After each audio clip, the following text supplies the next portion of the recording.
Uma boa noite, a paz do Senhor a todos. Amém. Muita alegria, muita honra que estou aqui nessa noite, fazendo parte dessa festividade, talvez a mais importante festa do território brasileiro. Quando eu cheguei aqui hoje, eu já fui presenteado aqui por essa Bíblia maravilhosa, Bíblia de estudo esquematizada, então já cheguei sendo abençoado. Louvado seja o nome do Senhor. Está compensando todas as gotas de suor que estão sendo derramadas. E no final das contas a gente vai emagrecendo também mais um pouquinho. Tá? A gente paga para ir para a sauna, né, pastor? Então aqui tem gratuito, né? Aleluia! Não precisa ficar reclamando, né? Mas é uma honra muito grande. Muito obrigado, pastor Luiz Florentino, né, pelo convite. Eu quero também destacar aqui entre nós a presença do pastor José Teófilo, que é o presidente da Assembleia de Deus Bíblica, lá de Itaquá, e presidente também da Convenção Nacional Bíblica Missionária, da CONABIM. Deus abençoe, pastor Teófilo. E também os professores Guerreiro e Beatriz, que são mestrandos em Ciência das Religiões, num convênio que tem do nosso seminário, SEAB, com a Universidade Lusófona de Lisboa, né? Deus abençoe também a presença dos irmãos, mas é uma honra muito grande estar aqui entre os notáveis aqui. Hoje só tem ilustres aqui. Hoje só tem príncipes e sacerdotes reais, né? Então estamos aqui na melhor companhia possível. Se tivesse um lugar para o Senhor Jesus escolher passear aqui em São Paulo essa noite, certamente ele estaria aqui entre nós. Ele está aqui entre nós. Aleluia! Mas eu quero começar a minha reflexão, embora o pastor Luiz Florentino falou que eu poderia ficar até meia-noite, não mais do que isso, mas eu vou ser o mais breve possível, viu, irmãos? No máximo 11 horas a gente termina. Abra sua Bíblia em Deuteronômio, capítulo 4, verso número 10. E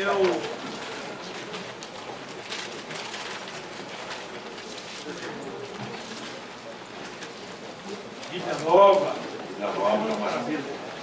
Então, o verso 10 de Deuteronômio 4 diz que não te esqueças do dia em que estiveste perante o Senhor teu Deus em Horebe, quando o Senhor me disse, reúne este povo e os farei ouvir as minhas palavras, a fim de que aprenda a temer-me todos os dias que na terra viver e as ensinarás a seus filhos.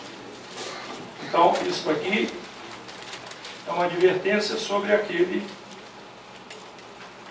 que nos ensina, que é a palavra de Deus.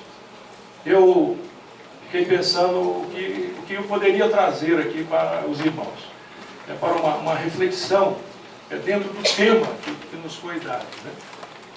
Nós sabemos que em grego algumas palavras são traduzidas por amor.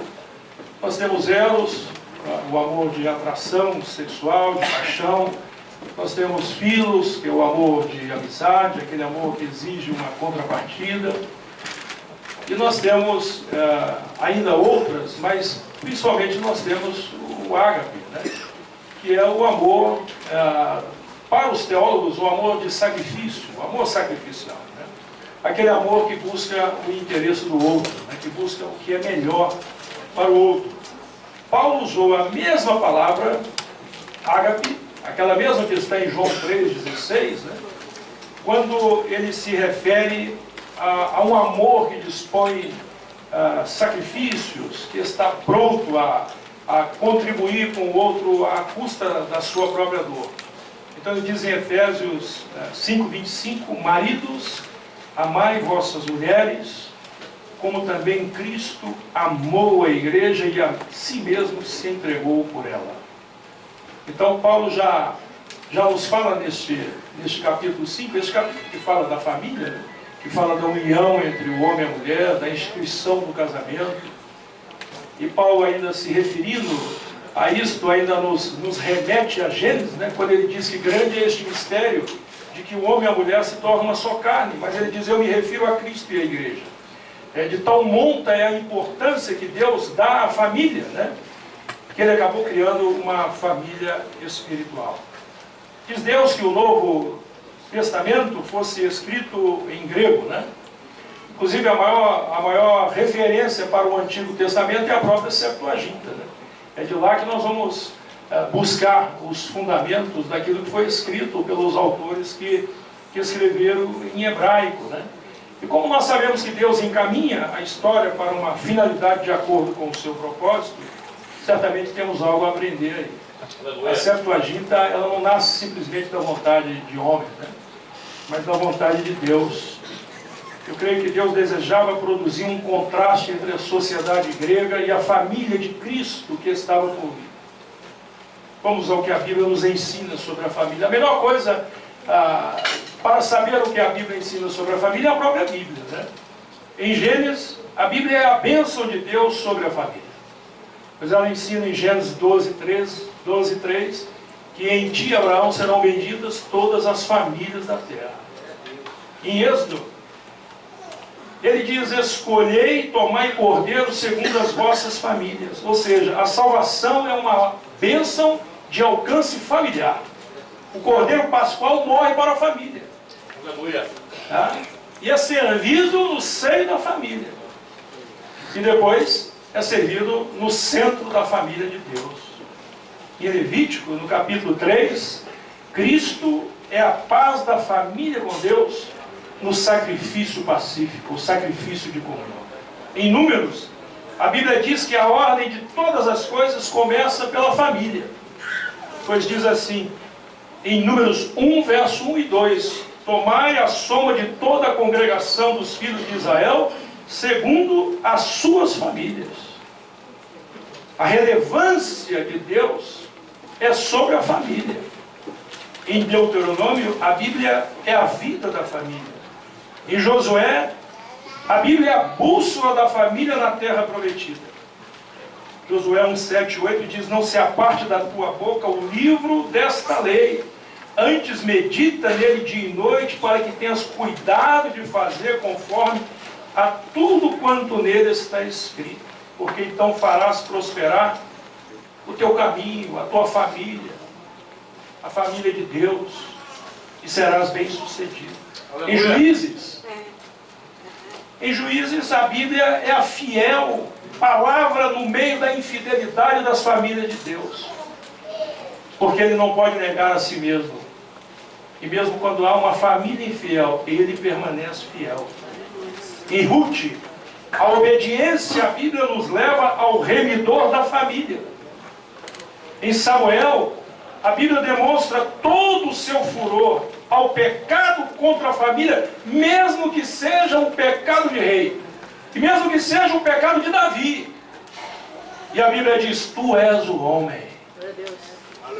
Em Reis, a Bíblia é a palavra profética que multiplica o azeite e o trigo na casa da família pobre, que gera vida na casa da família estéril.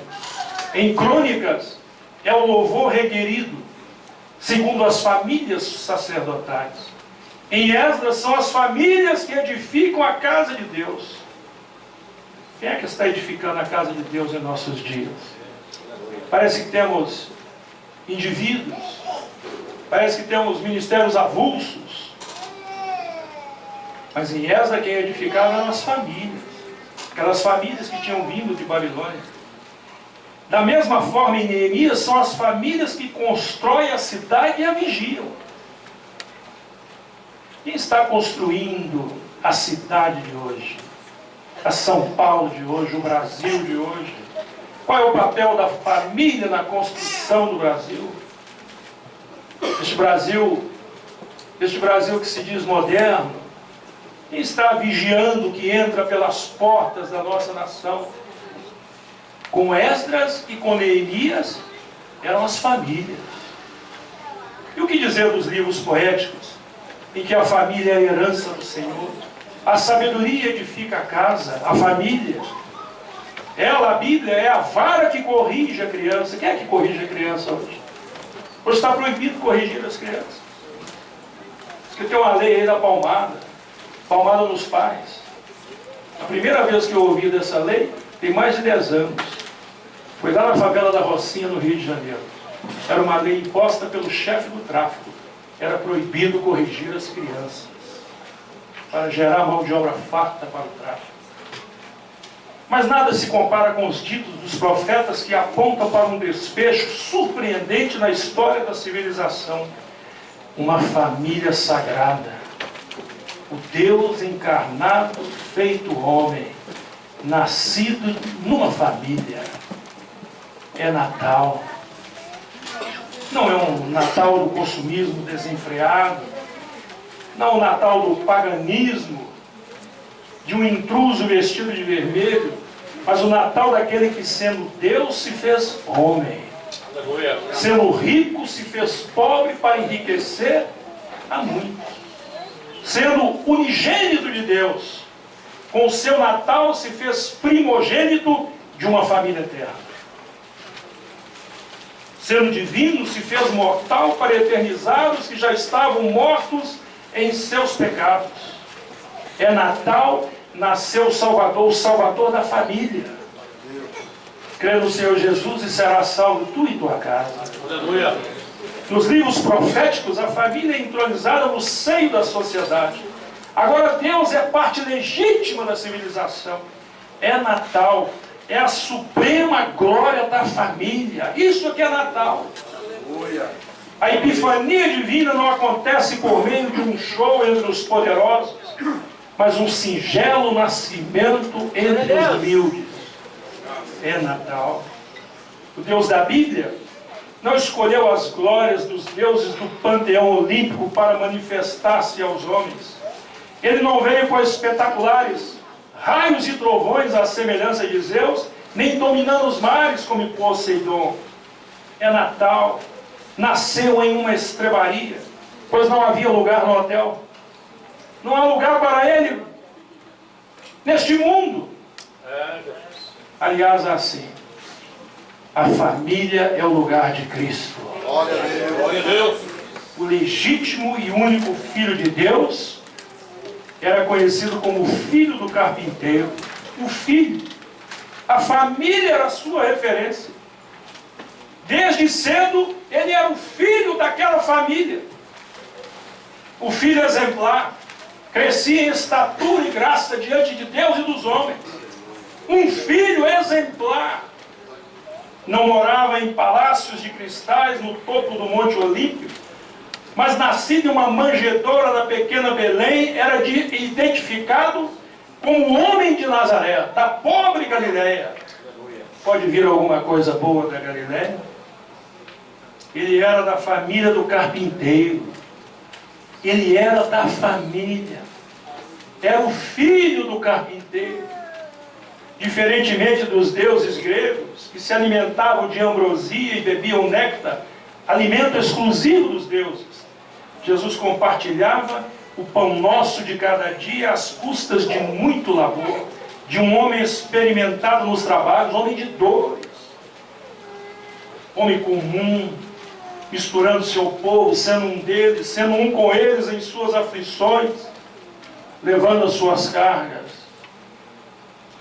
Um homem de família, peregrinava com a família, ia ao templo com a família, trabalhava com o pai, trabalhava com a família, trabalhava para a família. Jesus era um homem de família. Com ela ia aos eventos sociais, como no casamento em Caná. Não ia sozinho, ia com a família. Tão diferente do que nós temos visto ultimamente. Os filhos agora andam sós. Jesus andava com a família. Toda a sua vida foi dedicada à sua família adotiva. E depois, ao iniciar o seu sacerdócio, foi cuidar da família celestial, a igreja. Criou a família da fé. Poderíamos falar muito sobre a família no Novo Testamento. Logo nos Evangelhos temos as palavras do Senhor zelando sobre a família. Depois temos as ordenanças apostólicas, as orientações, o valor da família. Porém nos basta um texto emblemático, definitivo, que demonstra a primazia da família na Bíblia Sagrada. Texto com o qual eu encerro a minha pregação. mesmo porque ninguém pode ter uma palavra maior que a palavra de Deus. Nenhuma palavra pode se sobrepor à Bíblia Sagrada. Aleluia. Diz em 1 Timóteo capítulo 5, verso 8, texto sagrado: porém aquele que não cuida dos seus parentes, especialmente dos da sua própria família, negou a fé e é pior do que os que não creem. Que Deus abençoe a família. Muito obrigado.